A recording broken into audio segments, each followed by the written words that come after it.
Hello বন্ধুরা, আজ আমি তোমাদের শোনাবো পঞ্চতন্ত্রের আরও একটি নতুন গল্প, যার নাম হলো সিংহ ও ইঁদুর। এক ঘন জঙ্গলে হুকুম সিং নামে এক সিংহ থাকত।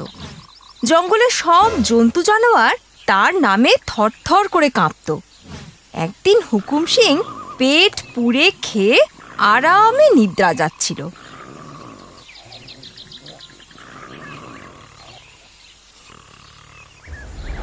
যে জায়গায় হুকুম সিং আরাম করছিল তার পাশেই একটা ছোট্ট ইঁদুরের বাসাও ছিল।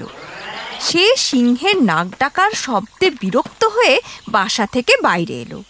প্রথমে তো সে হুকুম সিংকে দেখে ঘাবড়ে গেল।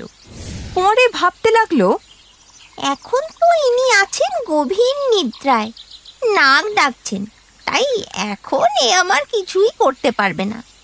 এই সুযোগে একটু মজা করে নিই। এমনিতেও এর নাসিকা গর্জনে ঘুমটা আমার গেছে। এটা মাথায় আসতেই সে ঘুমন্ত সিংহের ওপর চড়ে লাফাতে লাগলো।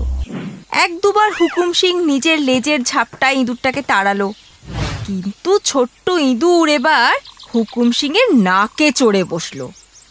এবার হুকুম সিংয়ের চোখ খুলল। ইঁদুরটাকে নিজের চারপাশে লম্ফঝম্প করতে দেখে তার ভয়ানক রাগ হলো।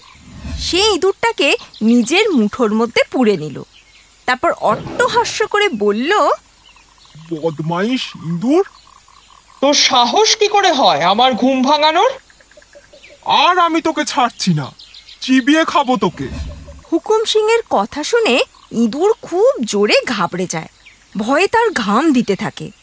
কাঁপা কাঁপা গলায় সে হুকুম সিংকে বলে, আপনি এই জঙ্গলের রাজা, মহারাজা। আমাকে নির্বোধ ভেবেই না হয় ক্ষমা করে দিন। আমার মতো নগণ্য একটা প্রাণীকে মেরে আপনার মান বৃদ্ধি তো হবেই না, উল্টে সব পশুরা এটাই বলবে যে মহারাজা হুকুম সিং একটা ছোট্ট ইঁদুরকে তার একটা ছোট্ট ভুলের জন্য হত্যা করেছেন। ইঁদুরের কথা শুনে সিংহ ঘাড় নাড়ল। মুখে কিছু বলল না। আমি প্রাণ ভিক্ষা চাইছি মহারাজ, আমাকে মারবেন না। আমি প্রতিজ্ঞা করছি যে আজ যদি আপনি আমাকে ছেড়ে দেন, তাহলে জীবনে কখনো না কখনো আমি আপনাকে নিশ্চয়ই সাহায্য করব। ইঁদুরের এই কথা শুনে সিংহ ঠাট্টা করে খুব জোরে জোরে হাসতে লাগলো। তোমার মতো ক্ষুদ্র একটা ইঁদুর আমার কি সাহায্য করবে? তোমার কথা শুনে আমার প্রচন্ড হাসি পাচ্ছে। এত হাসি আমার জীবনে পাইনি। যাই হোক, আমি তোমাকে ছেড়ে দিচ্ছি। তুমি আজ আমাকে খুব হাসিয়েছো, আর তারই পুরস্কার হলো তোমার জীবন। যাও। এ কথা বলে সিংহ ইঁদুরকে ছেড়ে দিল। ইঁদুর কোনো ক্রমে সেখান থেকে পালিয়ে গেল। এই ঘটনার বেশ কিছুদিন পরে কিছু শিকারী সিংহকে ধরতে জঙ্গলে আসে। তারা সিংহকে ধরার জন্য বেশ মজবুত একটা জাল বিছিয়ে দিল।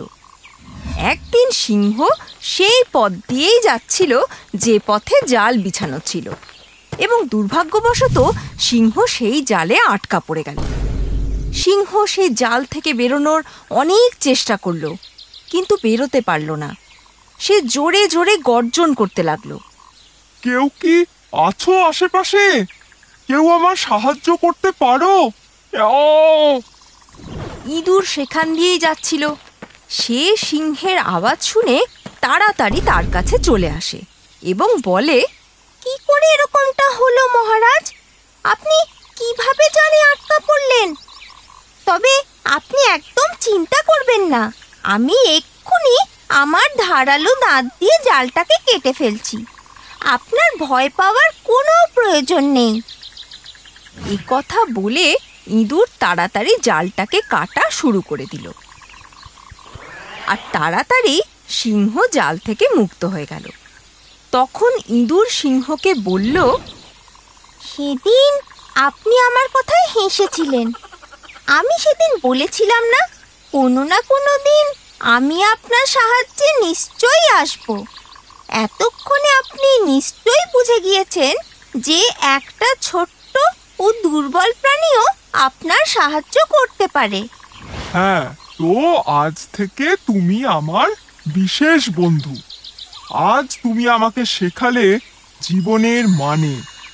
তাহলে বাচ্চারা, এই গল্প থেকে আমরা এটাই শিখলাম যে আমাদের সবার সাথেই দয়ালু আচরণ করা উচিত। যদি আমাদের ভিডিওটি আপনার ভালো লেগে থাকে তাহলে এটিকে লাইক করুন, চ্যানেল সাবস্ক্রাইব করুন এবং আমাদের কার্টুন শোজ সবার প্রথমে দেখার জন্য বেল আইকন প্রেস করতে ভুলবেন না।